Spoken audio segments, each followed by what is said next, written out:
Bismillahirrahmanirrahim. Assalamualaikum warahmatullahi wabarakatuh. Pada video kali ini saya akan mencoba menjelaskan modul tentang pengertian matriks.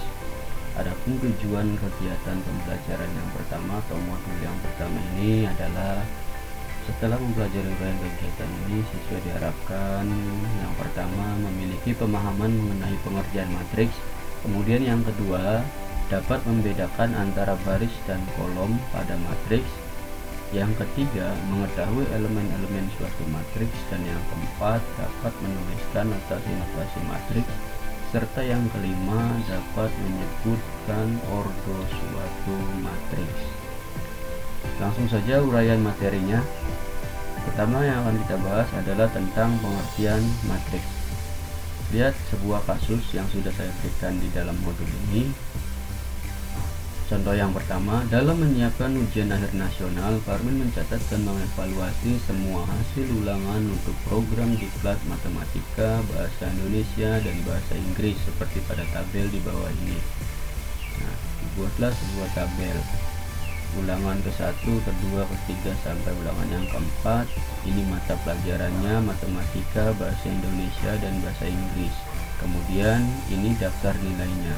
Matematika ulangan yang pertama nilainya 6, kemudian ulangan yang kedua 7, dan seterusnya sampai dengan bahasa Inggris. Nah, catatan nilai Parmin dapat disajikan dalam bentuk seperti ini.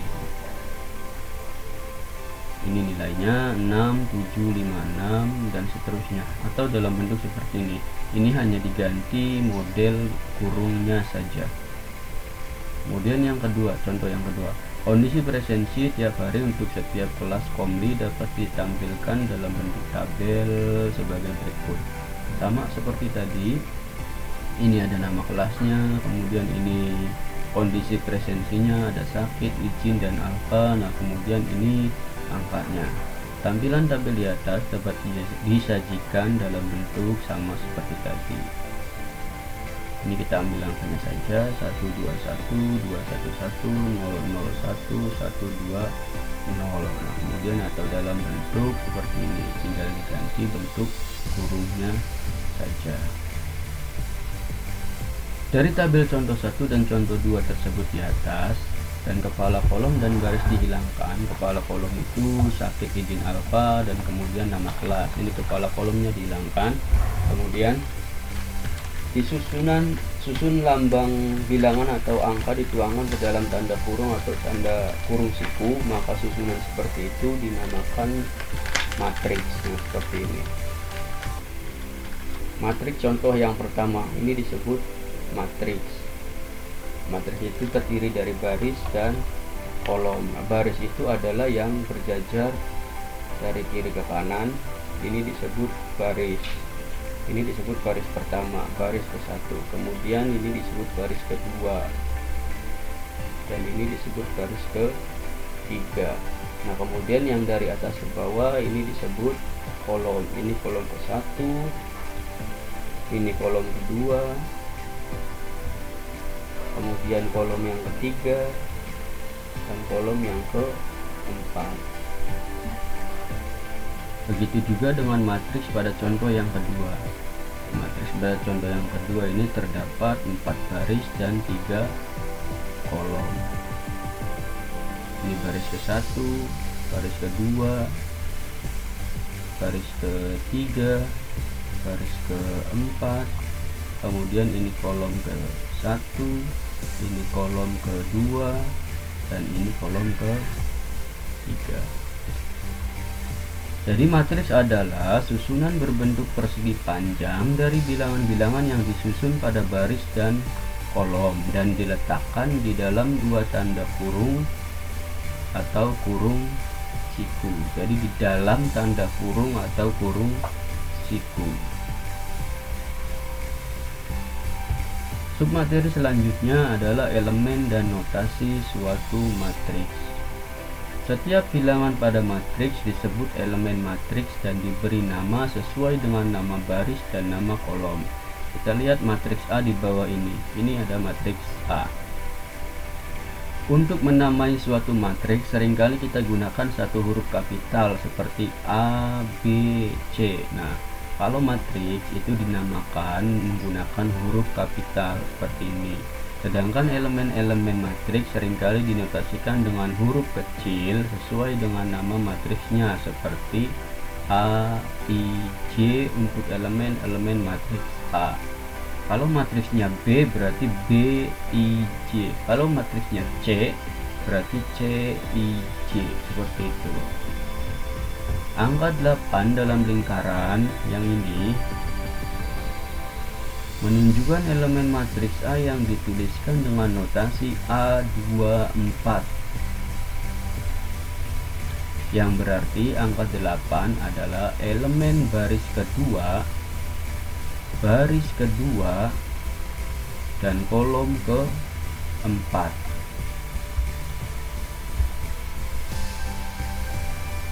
Baris kedua dan kolom keempat. Seperti ini. Apabila ada tampilan elemen A, I, J berarti menyatakan elemen matriks A baris ke I dan kolom ke J. Nah, seperti itu.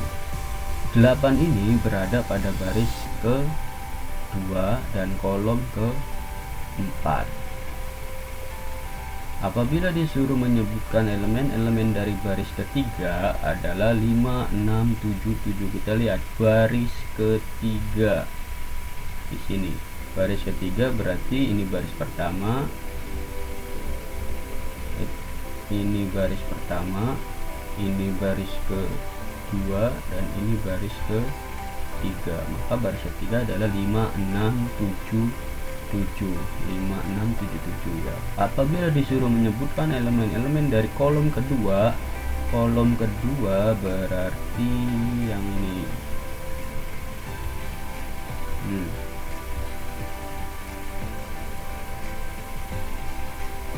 7, 7, 6 seperti itu.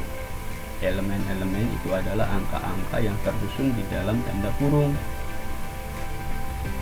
Ide penampilan matriks dalam matematika dikenalkan pada tahun 1857 oleh Arthur Cayley yang berkebangsaan Inggris. Kemudian yang terakhir adalah ordo suatu matriks. Suatu matriks A berukuran I kali J adalah susunan berbentuk persegi panjang dari IJ elemen dalam bentuk bilangan yang disusun dalam I baris dan J kolom. I itu mewakili baris, J itu mewakili kolom. Jadi ukuran matriks itu berdasarkan ada berapa baris dan ada berapa kolom. Seperti itu, yang mana baris itu diwakili oleh I dan kolom itu diwakili oleh J. Kita lihat, matriks A sering dinotasikan dalam bentuk A. Di sini anggota elemennya adalah A, I, J. Kalau kita pecah, A, I, J itu menjadi seperti ini. Kalau kita lihat di sini ada A11. Ini dibacanya A11 bukan A11. Ini juga A12 bukan A12 karena 11 ini menyatakan bahwa dia terdapat atau terletak pada baris ke-1 dan kolom ke-1. Lihat yang ini. Elemen A11 itu berarti elemen yang terletak pada baris ke-1 dan kolom ke-1. Nah, kalau kita lihat yang ini A22 berarti elemen A22 ini adalah elemen yang terletak pada baris kedua kolom ke-2. Ukuran matriks yaitu I kali J seringkali disebut ordo matriks. Nah, ordo matriks itu adalah ukuran matriks yang tadi diwakili oleh baris dan kolom. Jadi ordo matriks itu ada berapa baris dan ada berapa kolom. Seperti itu singkatnya. Kita lihat contoh yang ketiga. Ada matriks C yang mana anggotanya atau elemennya itu adalah 2, min 3, 2, 1, 4, min 1. Kemudian ada lagi matriks D yang anggotanya atau elemennya adalah min 3, 2, 4, 1 min 1 5, 2 min 3 2. Matriks C mempunyai 2 baris dan 3 kolom. Dikatakan ordo matriks C adalah 2 kali 3, karena tadi 2 ini adalah banyaknya baris dan 3 ini adalah banyaknya kolom. Kalau kita lihat di sini matriks C terdapat 2 baris, yaitu 2 min 3 2, 1 4 min 1, dan terdapat 3 kolom. Yang mana kolom pertama adalah 21, kolom kedua adalah min 34, dan kolom ketiga itu adalah 2 min 1. Sehingga matriks C itu berordo 2 kali 3. Jika banyaknya baris suatu matriks sama dengan banyaknya kolom, contoh matriks D ini ada 3 baris dan 3 kolom, jadi sama-sama 3, maka matriks itu disebut sebagai matriks bujur sangkar atau matriks persegi. Nah, matriks D ini karena memiliki baris 3 dan kolom 3, maka matriks ini disebut matriks persegi dengan ordo 3. Seperti itu. Oke, itu saja yang bisa saya jelaskan mengenai modul yang pertama. Terima kasih. Assalamualaikum warahmatullahi wabarakatuh.